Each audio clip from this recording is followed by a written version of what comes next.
Hello दोस्तों, आज हम लोग पढ़ेंगे ज्योग्राफी की क्लास 7th के एनसीईआरटी का चैप्टर नंबर 2। इससे पहले एक चैप्टर हो चुका है और वो क्लास 6 के एनसीईआरटी भी हो चुकी है, तो जिसने भी वो वीडियो ना देखे हो वो जरूर देख लें, उसके बाद ही आगे बढ़ें। तो हम लोग अपना चैप्टर 2 शुरू करते हैं, जिसका नाम है हमारी पृथ्वी के अंदर। ठीक, तो हमारी पृथ्वी और उसके अंदर जो जो चीजें मौजूद हैं उसके बारे में हमें पता चलेगा। तो चलिए हम लोग अपने चैप्टर की शुरुआत करते हैं। हमारी पृथ्वी एक गतिशील ग्रह है। इसके अंदर एवं बाहर निरंतर परिवर्तन होता रहता है। क्या आपने कभी सोचा है कि पृथ्वी के आंतरिक भाग में क्या है? पृथ्वी किन पदार्थों से बनी है? अब देखते हैं पृथ्वी का आंतरिक भाग। एक प्याज की तरह पृथ्वी भी एक के ऊपर एक सकेंद्रीय परतों से बनी है। इस चित्र में आप देख सकते हैं, ये सबसे बाहरी भाग है जो कि भूपर्पटी कहलाता है। उसके अंदर ये हमारा हो गया स्थलमंडल वाला भाग, ये बाहरी भाग ही है। उसके बाद यहाँ से लेके यहाँ तक का जो हम लोग देख रहे हैं ये मेंटल है।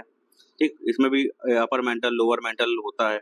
उसके बाद ये है क्रोड मेंटल, ये सीमा, ये बाह्य क्रोड, ठीक है, ये है आंतरिक क्रोड। इस प्रकार से भागों में ये बटी हुई है। पृथ्वी की सतह की सबसे ऊपरी परत को परपटी कहते हैं। यह सबसे पतली परत होती है। यह महाद्वीपीय संहति में 35 किलोमीटर तक एवं समुद्री सतह में केवल 5 किलोमीटर तक है। ठीक, तो ये आप देख सकते हैं महाद्वीपीय संहति मतलब जो स्थल वाला जो हमारा भाग है वहाँ पे 35 किलोमीटर और समुद्री सतह जो है वहाँ पे केवल 5 किलोमीटर तक की मोटाई में है ये। आगे देखिए, महाद्वीपीय संहति मुख्य रूप से सिलिका एवं एल्यूमिना जैसे खनिजों से बनी है। तो ये दोनों चीजें आपको याद रखनी है, किससे बनी है? सिलिका और एल्यूमिना जैसे खनिज पदार्थों से बनी है। इसलिए इसे Cl यानी कि C से हो गया सिलिका तथा L से हो गया एल्यूमिना, तो Cl कहा जाता है। महासागर की परपटी मुख्यतः सिलिका एवं मैग्नीशियम की बनी है। ठीक, महासागर की बनी है सिलिका और मैग्नीशियम की, इसलिए इसे सीमय यानी कि सिलिका, C से सिलिका और मै से मैग्नीशियम हो गया, इसलिए इसको सीमय कहा जाता है। ये देखते हैं 2.2 चित्र। ये है महासागर और ये है महासागर की परपटी, ये भाग, तो ये है महाद्वीपीय परपटी। ठीक, ये देख सकते हैं, तो इसकी मोटाई उसकी मोटाई में काफी अंतर है। ठीक, परपटी के ठीक नीचे मेंटल होता है जो 2900 किलोमीटर की गहराई तक फैला होता है। इसकी सबसे आंतरिक परत क्रोड है। ठीक, अब आगे हम लोग ये देखते हैं, क्या आप जानते हैं विश्व की सबसे गहरी खान दक्षिण अफ्रीका में स्थित है तथा इसकी गहराई लगभग 4 किलोमीटर है। जो सबसे गहरी खान है वो दक्षिण अफ्रीका में है, उसकी गहराई कितनी? 4 किलोमीटर। तेल की खोज में इंजीनियर 6 किलोमीटर गहराई तक खोद चुके हैं। पृथ्वी के केंद्र तक पहुंचने के लिए जो बिल्कुल असंभव है, आपको समुद्र की सतह पर 6000 किलोमीटर गहराई तक खोदना होगा। ठीक, तो जो सबसे ज्यादा जो गहराई है अभी तक 4 किलोमीटर तक की है और 6 किलोमीटर तक खोद चुके हैं। ठीक, लेकिन जो जो पृथ्वी का जो केंद्र है वो 6000 किलोमीटर तक है, तो यहाँ पे ये बताया गया है। आगे देखें, ये हो गया हमारा क्रोड, सबसे आंतरिक क्रोड है। ठीक है, उसके आगे जिसकी त्रिज्या लगभग 3500 किलोमीटर है। ठीक, यहाँ पे ये होगा किलोमीटर है। यह मुख्यतः निकिल एवं लोहे की बनी होती है तथा इसे निफे कहते हैं। नी से हो गया निकिल और फे से फेरस, तो निफे कहते हैं। केंद्रीय क्रोड का तापमान एवं दाब काफी उच्च होता है, काफी हाई होता है। जो केंद्रीय क्रोड है उसका जो तापमान और जो प्रेशर है वो काफी ज्यादा हाई होता है। अब ये देखते हैं, पृथ्वी के आयतन का केवल 1% हिस्सा ही परपटी है। 84% मेंटल एवं 15% हिस्सा क्रोड है।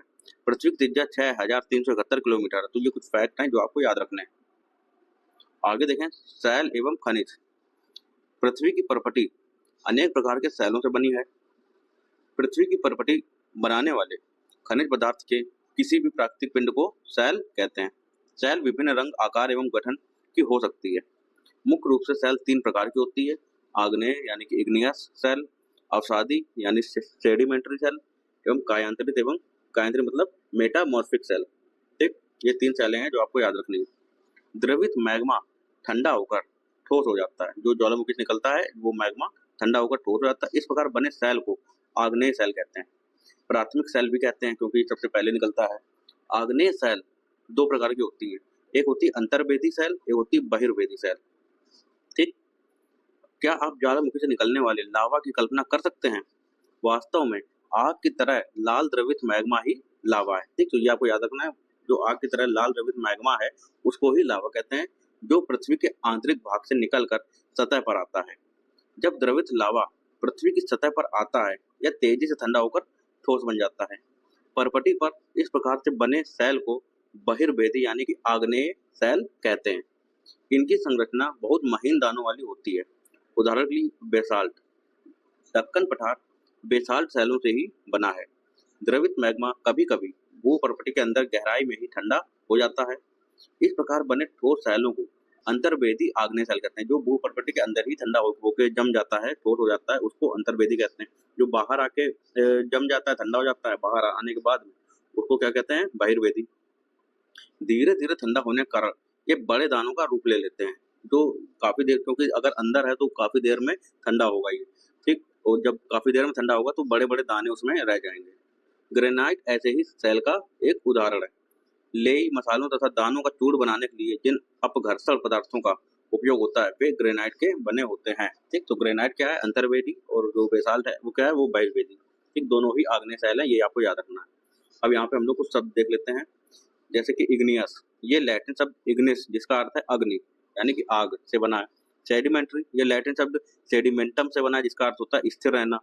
और मेटामॉर्फिक, ये ग्रीक शब्द है, जो कि ग्रीक शब्द है जिसका नाम मेटामॉर्फोस है और जिसका अर्थ है रूप परिवर्तन यानी कि परिवर्तित। यानी कि जो मेटामॉर्फिक सेल है वो परिवर्तन के कारण या रूपांतरण के कारण बनती है।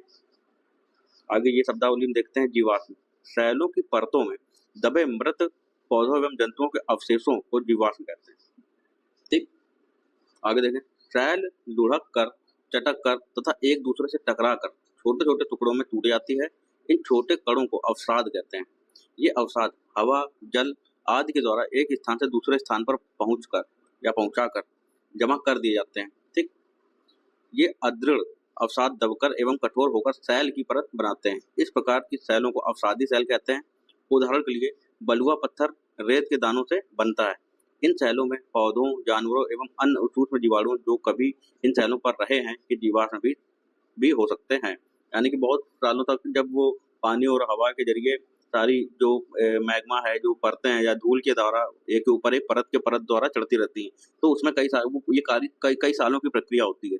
तो उस कई साल की प्रक्रिया में कई सारे वहाँ पे जीव जंतु या छोटे छोटे जीव या पेड़ पौधे आके दब जाते हैं और उसके ऊपर परत बनती जाती है। तो वो इस रूपांतरित सेल का या कायांतरित सेल का वो ले लेती है, रूप ले लेती है। तो इस प्रकार इसमें जीवाश्म भी पाए जाते हैं, ठीक। आगे देखें। आग्नेय एवं अवसादी सेल उच्च ताप एवं दाब के कारण कायांतरित सेलों में परिवर्तित हो सकती है। उदाहरण के लिए चिकनी मिट्टी, स्लेट एवं चूना पत्थर संगमरमर में परिवर्तित हो जाता है। आगे देखें। सेल हमारे लिए बहुत उपयोगी है। कठोर सेलों का उपयोग सड़क, घर एवं इमारत बनाने के लिए किया जाता है। आप पत्थरों का उपयोग कई खेलों में करते हैं। उदाहरण के लिए 7 पत्थर जैसे पिट्ठू, चिट-बिट्टी, स्टापू या किट-किट, 5 पत्थर, गिट्टी। आप अपने दादा-दादी, माता-पिता, पड़ोसियों आदि से पूछकर कुछ अन्य खेलों की जानकारी प्राप्त कर सकते हैं जिसमें पत्थर का उपयोग होता है, ठीक। आगे देखते हैं। ये कुछ स्मारक दिए गए हैं, तो ये किन सेलों से बने हैं ये आपको बताना है। ये लाल बलुआ पत्थर से बना हुआ है, लाल पत्थर से, ये हमारा संगमरमर से बना हुआ है, ठीक। ये आप देख सकते हैं। आपको जानकर आश्चर्य होगा कि किन्हीं निश्चित दशाओं में एक प्रकार की सेल चक्रीय तरीके से एक दूसरे में परिवर्तित हो जाते हैं। एक सेल से दूसरे सेल में परिवर्तन होने की इस प्रक्रिया को सेल चक्र कहते हैं। आप जानते हैं कि द्रवित मैग्मा ठंडा होकर ठोस आग्नेय सेल बन जाता है।